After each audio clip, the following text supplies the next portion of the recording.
Uh, Welcome to the Five Lions YouTube page. I'm Professor Predator and this is Professor Alien. We're going to do something different today other than just show technique. We're going to share some thoughts on what's happening in the world today, and this is for our students mostly. We're not attempting to troll anyone. We're not attempting to change anyone's mind. Everybody who has made up their mind is basically made up their mind, and that's not our intent here. We are just doing this for our students. If you disagree, feel free to post. As long as it's polite, we will respond. Again, this is how we see the world today and how you can use jiu-jitsu to get you through these times. So Professor Predator, you mentioned about the current world events. What's your perspective on that? Well, there's an ancient curse that says, may your children live in interesting times, and this is certainly interesting times. The way the world is going, it's, some people want chaos, but I think that the majority of the people just wants peace and stability. And I think that we need to find a way to all come together. And again, I'm not a tree hugger or any other thing to where bleeding heart or whatever. I just think that we need to find common ground if we're all going to get through this, because the alternative is really not a good alternative. Right. Okay. Well, moving on to my next topic is, what do you believe about misconceptions versus truth? Okay, so misconceptions versus truth. I think that if you play jiu-jitsu or have played it for any length of time, you understand what truth is as far as jiu-jitsu. The mat is a truth machine. You get on the mat, if you know what you're doing, it's obvious, and if you don't know what you're doing, no matter how many people you tell you do, it's obvious too. A lot of the times people have these thoughts in their heads and they see something and they'll say, well, it must be this way, rather than, that's a misconception, because to eliminate misconceptions, you have to test it out. You have to go and actually put in the work, do the research, do the training, do everything that you need to do so that you can arrive to a truth that you feel that you can live with. Again, it may still be wrong, but it's your truth. Everyone should have their own truth. And again, people say, no, there's a universal truth. That's not actually correct, because every culture has different ways of thinking, and what's true for them may not be true for us, and for what's true for us may not be true for them. And that's where, again, I go back to, we need to find common ground. For example, sometimes you'll see a video and you'll see some guy doing a flying handstand, backflip, guard pass, and you go, oh, that must be correct.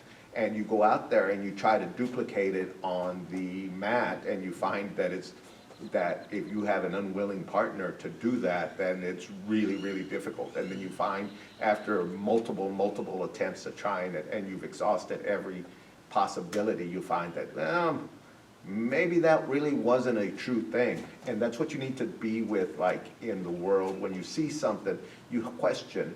One of the things that when someone comes to me and tries to give me information about what's going on in the world, when they tell me they say, I always ask, who is they?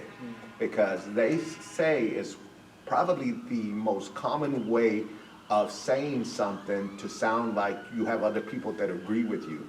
And again, a truth is, it's evident. You should be able to duplicate it. You should be able to follow it back. If it's a legitimate fact, you should be able to look at it and say, yes, this is a fact because I can duplicate it. I can see where this is coming. This makes sense. People come up with all crazy theories. They were talking the other day about the world actually being shaped like a donut, and I'm going, it's just amazing how many people are willing to take other people's word for it and not do any investigating. And they say, well, it's in the internet and you can say what you want, but you also have to do the work. And again, I'm not getting on anybody. If you want to believe what you want to believe, feel free to believe what you want to believe.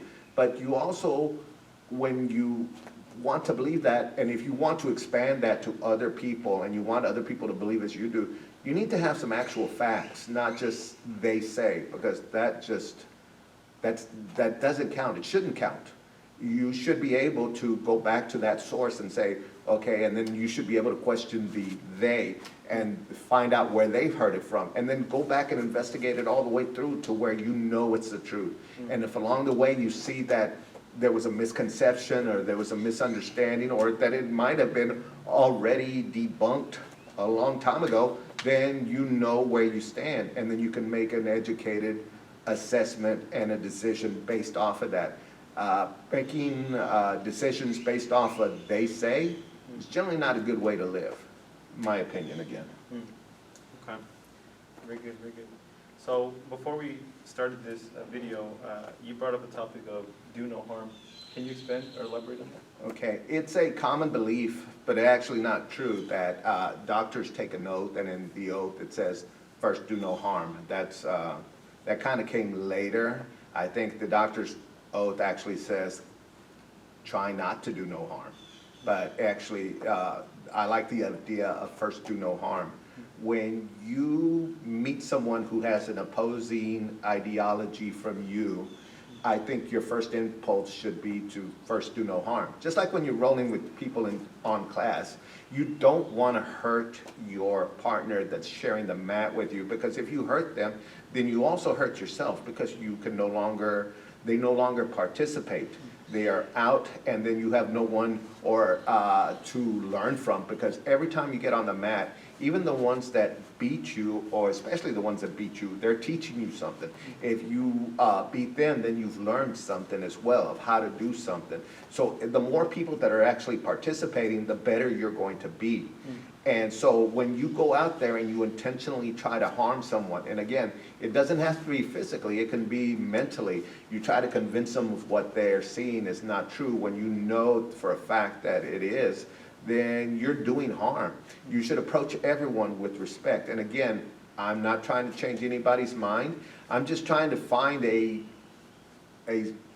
way that I can get through the basically choppy waters or the storm or whatever analogy you want to use to describe what's happening, and to find a way to where I can be safe, my family can be safe, my friends can be safe. And so if you have a different opposing ideology, I respect your thought process. I respect your wanting to believe that. I completely get it. But you also have to respect mine. And if I disagree with you, at the very least, we can come down together and sit and discuss it like civil human beings.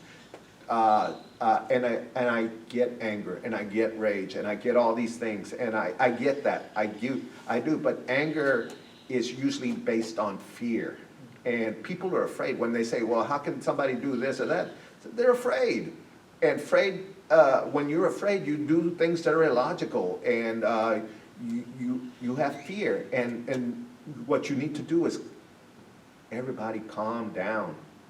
And let's sit together, and if you need to enact legislation to help people, then do it.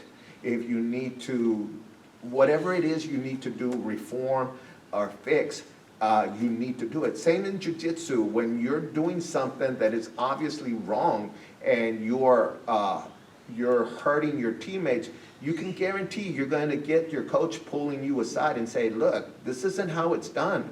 If you want to participate, you need to modify your behavior. And that's how you go about it. You don't just let somebody keep beating up everybody and just say, hey, it'll work itself out, because that's how it limits the participation. It makes people not want to be around. It makes for people doing all kinds of crazy things. And I just think that, when you approach other people and with the thought of first I will do no harm to you, then I think it makes getting along with other people so much easier. And again, I'm sorry to get a little wordy and a little rambling, but I think that is my opinion, and I hope this helps our students. Well, thank you, Professor Predator. I do appreciate that you're giving us your opinions on this, so it's very, very much needed. And thank you for everything. So, all right, and remember, Be courageous and be patient.